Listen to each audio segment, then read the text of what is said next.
Hello everyone, welcome to our tab. My name is Niharika Walia Bhatnagar और मैं आपके साथ में हूँ फॉर आवर 10 मिनट सीरीज।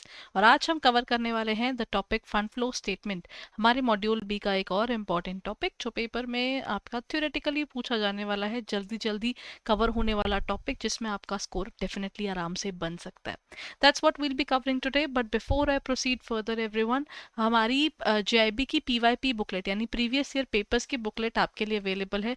चाहिए और जल्दी से जाकर डिस्क्रिप्शन से उसे डाउनलोड कर लीजिए ताकि आपको समझ में आ जाए पिछले पेपर्स किस तरह के आए हैं और किस तरह से हमें प्रोसीड करना चाहिए पेपर के लिए। इसमें क्वेश्चन और आंसर्स दोनों है, इनफैक्ट इन डेप्थ एनालिसिस भी है कि बुक के कौन से कोने से किस तरह का क्वेश्चन आया था। So all that you need to do is जल्दी से जाकर इसको डाउनलोड कीजिए और इससे पढ़िए।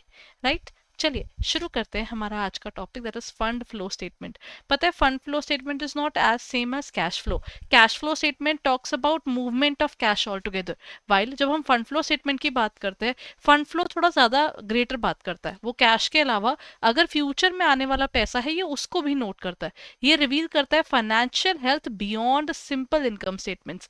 ये एक स्पेसिफिक टूल है जहां पर ना ये फॉलो क्या करता है, मनी कहाँ से आ रहा है और कहाँ जाना है। So where money comes from and where it is exactly going, all that particular part is determined in the fund flow statement. Fund flow statement का बेसिक पर्पस इसकी ऑर्गेनाइजेशन के पैसे का सिनारियो क्या है, फाइनेंशियल पोजीशन ये study करता है। ये रिवील क्या करता है, sources as well as application of funds, कहाँ से पैसे आ रहे हैं और हम उस पैसे को एग्जैक्टली कहाँ लगा रहे हैं। इसका बेसिक फंक्शन ये है कि बैलेंस शीट्स जो बनने में टाइम लगता है डिफरेंट पीरियड्स के अंदर, उसमें पैसे की मूवमेंट कैसे हुई है ये उसको नोट करके चलता है। और साथ ही साथ डीपर इंसाइट देने के लिए ये एक और बड़े इंपॉर्टेंट एलिमेंट को फॉलो करता है जिसे कहते हैं हम वर्किंग कैपिटल। वर्किंग कैपिटल यानी कितना पैसा हमें डे टू डे बेसिस पर वर्किंग के लिए चाहिए होता है, उसको हम डिफाइन करते हैं as working capital. What's the formula for working capital, that is C A minus C L. Current assets में से करंट लाइबिलिटीज माइनस करते हैं तो हमें क्या मिलती है, हमारी वर्किंग कैपिटल, वो कैपिटल जो हमें on a daily basis required रहती है। हमारे की कंपोनेंट्स ऑफ फंड फ्लो क्या है, देखिए सबसे पहले ये सोर्सेज ऑफ फंड्स को देखता है, पैसे कहाँ से आ रहे हैं, ऑपरेटिंग, इन्वेस्टमेंट, फाइनेंसिंग, कौन से एरिया से पैसा आ रहा है। ये कैश फ्लो की तरह इसको एक्टिविटीज को डिवाइड नहीं करता, लेकिन हाँ ये ओवरऑल दिखता है कि कहाँ से हमें कितना पैसा आ रहा है। और फिर एप्लीकेशन देखता है, उस पैसे को लगाए कहाँ। देखिए आपने लोन से कमाए, इंटरेस्ट से कमाए, अपने रेगुलर अमाउंट से कमाए और उस पैसे को कौन से एसेट बनाने में कैपिटल एक्सपेंडिचर करा है और आपने डेट रीपेमेंट करी है। ये आपके क्या हो रहा है, एक तरह से लॉन्ग टर्म एरियाज पे आप इस पैसे को देते हैं ना, ये उसको देखता है। तो ये लॉन्ग टर्म पैसा कहाँ से आ रहा है और लॉन्ग टर्म पैसा कहाँ जा रहा है ये उसको नोट करता है, लेकिन शॉर्ट टर्म को भी ये देखता है। शॉर्ट टर्म को कैसे देखता है, वर्किंग कैपिटल चेंजेस नोट करके, यानी करंट एसेट्स में से करंट लाइबिलिटीज की जाती हैं माइनस। वो एसेट्स जो हमारे pass on a daily basis पड़े होते हैं in one particular operational year, वो आपके करंट एसेट्स होते हैं। ठीक है, और उससे पहले पहले ये आपके कन्वर्ट हो जाता है कैश के अंदर, जो एक साल से ऊपर ले वो नॉन करंट है।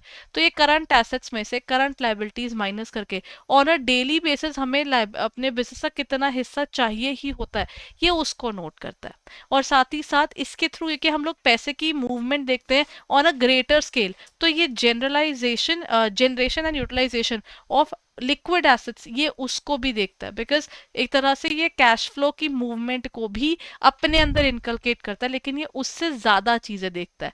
बट क्योंकि ये प्रिसाइज नहीं है कैश फ्लो की तरह, तो इसका इस्तेमाल as compare to cash flow कम किया जाता है। इसको कैलकुलेट करने का एक बेसिक तरीका रहता है कि सबसे पहले आप अपनी नेट प्रॉफिट निकालिए। अभी जो आपने नेट प्रॉफिट निकाला होगा ना, जो भी आपका अल्टीमेट पीएनएल में दिख रहा होगा, उसमें आप कोई भी ऐसे नॉन कैश एक्सपेंसेस या नॉन कैश इनकम्स, यानी जो हम कहते हैं कि जो हमारे पास मूवमेंट जो है कैश में नहीं हो रही है, वो इसमें प्लस माइनस की जाती है।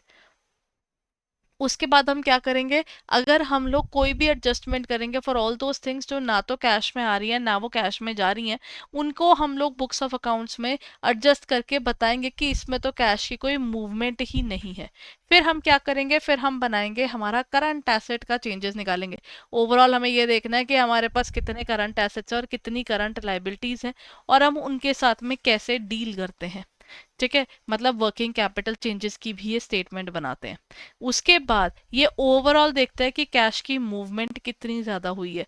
ये money transfers between operational, investing, financing को ब्रॉडर स्केल पर देखता है।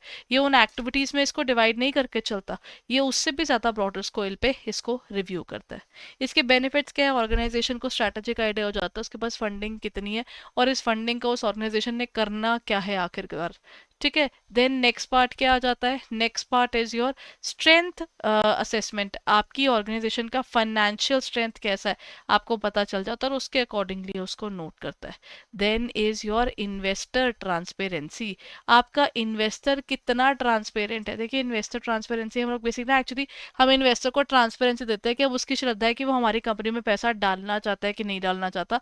हम उनको क्लियर कर देते हैं कि देखो हमारी कंपनी यहाँ पे स्टैंड करती है, लगाना है लगाओ, नहीं लगाना तो मैं तो कुछ कह नहीं सकता, राइट।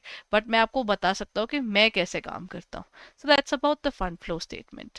देन इसके स्ट्रेटेजिक फाइनेंशियल इंसाइट्स क्या है, ये आपको हेल्प करता है डिसीजन मेकिंग के अंदर, डीप एनालिसिस में हेल्प करता है, क्योंकि ये ओवरऑल मूवमेंट्स को ट्रैक करता है कि कैश इनफ्लो कब हो रहा है और आउटफ्लो कब हो रहा है। ये उन मूवमेंट्स को इन डिटेल ट्रैक करता है और साथ ही साथ ये कॉम्प्रिहेंसिव व्यू देता है। दैट इज ये एक ब्रॉडर व्यू दिखाता है अपनी बुक्स ऑफ अकाउंट्स का, राइट। चलिए, बस आज हमारा सेशन हम यही ख़त्म करते हैं। What you need to do is, अगर आपको आप प्रिपेयर कर रहे हैं देन यू फील लाइक कि आपकी प्रिपरेशन में आपको खुद से पढ़ने में प्रॉब्लम आ रही है and you really want to go through the courses somewhere, so what you can do is you can check out our courses, that is www.edutap.in। ठीक है, आप वहाँ जा सकते हैं and you can definitely check out our courses further. क्या करना होगा आपको इसके लिए, हमारी वेबसाइट पर जाइए एंड गो थ्रू इट।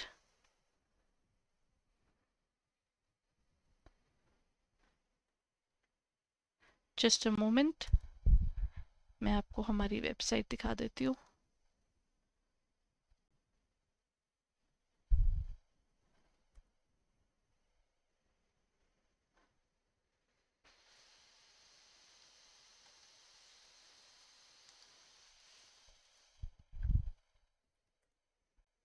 चलिए, मैं अब आपको एक बार हमारी वेबसाइट दिखा दूँ। अगर आप कोर्स लेना चाहते हैं और आपको लगता है आपकी प्रिपरेशन में वो हेल्प करेगा तो आपको जाना है विंडो कैप्चर, आपको जाना है ओवरऑल यहाँ, दैट इज www.edutap.in। आपको previous year questions, exams, courses सब मिल जाएंगे। यहाँ पर जाइए, JIP पे क्लिक कीजिए और आपको मिल जाएंगे हमारे सारे courses, video courses, live classes, study notes, test series, doubt solving का आपके पास पूरा ऑप्शन आता है, इवन हमारे मेंटोरशिप सेशंस भी होते हैं। So all that particular thing is available. So what you need to is you can take up the combo courses, जिसमें आपको पूरा मास्टर कोर्स भी मिलेगा और आप इंडिविजुअल क्रैश कोर्स भी ले सकते हैं एंड साथ ही साथ कंप्लीट क्रैश कोर्स भी, कंप्लीट मास्टर कोर्स भी बाय कर सकते हैं। So if you are preparing then what you can do is go through it properly and decide कीजिए कि आप अपनी प्रिपरेशन किस तरीके से अच्छे से करना चाहते हैं और जल्दी से इनरोल कर लीजिए if you are preparing for this examination. Thank you so much for being there everyone. अगर ये सेशन आपको पसंद आए इसको लाइक ज़रूर कीजिएगा, शेयर कीजिएगा एंड चैनल सब्सक्राइब कर लीजिएगा। Thank you.